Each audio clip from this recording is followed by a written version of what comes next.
Guys, go. 911, I think someone's trying to break into my house. The average response time for a 911 call is 10 minutes. 10 minutes. In 10 minutes, you can listen to the entirety of the greatness of Freebird, and in 10 minutes, your life can change. This video will be under 10 minutes, if that gives you any inclination on how long 10 minutes is. A life can be made in 10 minutes, and a life can be taken in 10 minutes. I'm here to persuade you that the Second Amendment is a vital right for all law-abiding Americans. You might think, who are you talking about guns? Well, I received my first gun unofficially at the age of 10. I have much experience with all sorts of firearms, military and civilian, as well as experience with a Class 3 fully automatic weapons permit.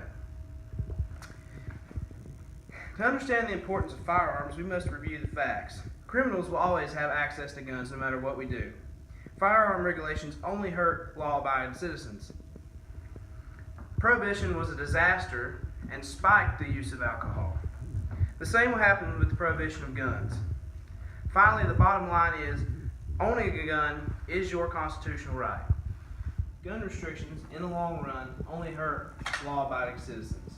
Chicago, for example, has one of the highest crime rates in all of the U.S. The Federal Bureau of Investigation reported 500 murders in Chicago in 2012. That goes to show you criminals will acquire guns no matter what regulations you put on them. Many criminal firearms are found with serial codes grinded off and usually have no fingerprints. The regulations in place now are efficient. While many people would argue that crazy people can acquire guns too easily, it's a simple principle that they will find many other ways to cause destruction. The Boston Marathon Massacre, for example, used a pressure cooker, not an assault rifle. A Somali refugee injured 11 people in a car and knife attack at Ohio State University on November 28, 2016. The world is not a safe place. With crime and terrorism on the rise, the best thing is to educate and arm yourself with one of these bad boys. One of the big problems with guns is people do not educate themselves enough. While there are some people who support the restriction of firearms who have experience with them, many left-wing politicians don't have much experience with firearms. A California senator explains the AR-15 as a ghost gun with the ability to dispense 30 rounds in half a second. That's pretty much impossible. He also refers to the magazine as a .30 caliber clip, which is another fallacy.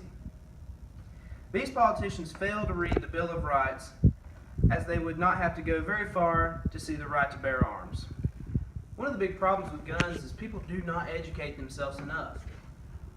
While there are some people who support the restriction of firearms who have experience with them, many left-wing politicians don't have much experience with firearms.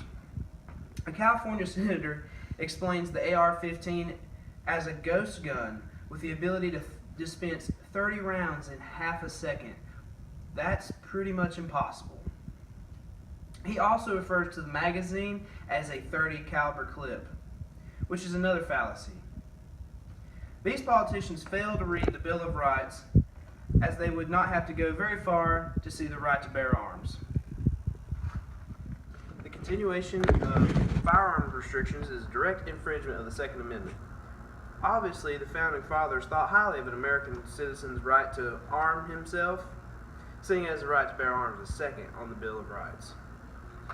They had just fought a government who wanted to take away their guns and oppress them, and they did not want to oppress their new citizens of the new government.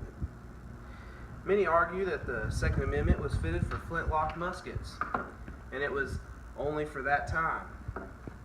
Well, I'm here to tell you they're wrong. Do you think George Washington thought the First Amendment protected flag burning? Oh, no. They had assault rifles back in 1776. The Americans used the Kentucky long rifle. It was the hunting gun of the time. It was long, had no place to fit the bayonet, and it was much slower to reproduce and reload. On the other hand, the British used the Brown Bess, which was much easier to manufacture as well as reload and had a fit for bayonet. It was the assault rifle of the time. Our founding fathers clearly wanted this tradition of arming themselves to protect against a tyrannical government. So the First Amendment is supposed to protect flag burning, but the Second Amendment doesn't protect assault rifles. I don't think that's right. However, I do think that regulations are pretty good as they are. As I said earlier, criminals will gather firearms no matter what we do. And I think registering firearms is a very, very patriotic, very law-abiding citizen act that everyone should do who owns a firearm. Another thing is Class 3s do an excellent job at keeping fully automatic weapons out of normal people's hands. You have to go through a lot of classes, a lot of paperwork. Each gun, as you carry it, is about a notebook full of paperwork with it. Also, with the Class 3 license, you have to pay an extreme amount of more money for a fully automatic weapon. I think that gun rights are where they need to be, and that any further step is an infringement on the Second Amendment. And this is just a compromise. I am not for full, everybody can get whatever gun they want, rocket launcher, all that sort of thing. I'm against that. The common man doesn't need that capabilities. However, a semi-automatic assault rifle should be protected under the Second Amendment as a right to bear arms.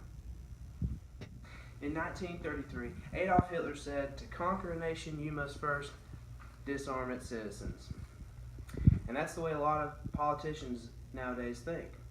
Now, you see, a lot of politicians these days are trying to go after other rights, and they know the first one to come after is guns. Guns protect your rights. They did in 1776, and they will today.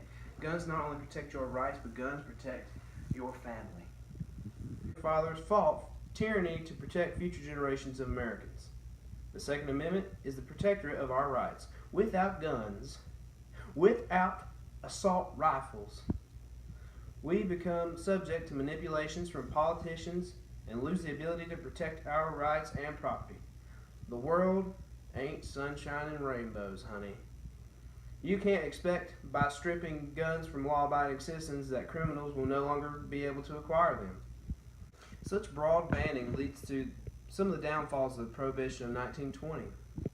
Yes, there should be regulations, and not everyone should be able to purchase a weapon.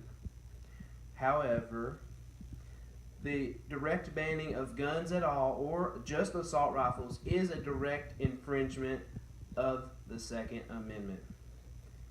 Arm yourself and protect your family.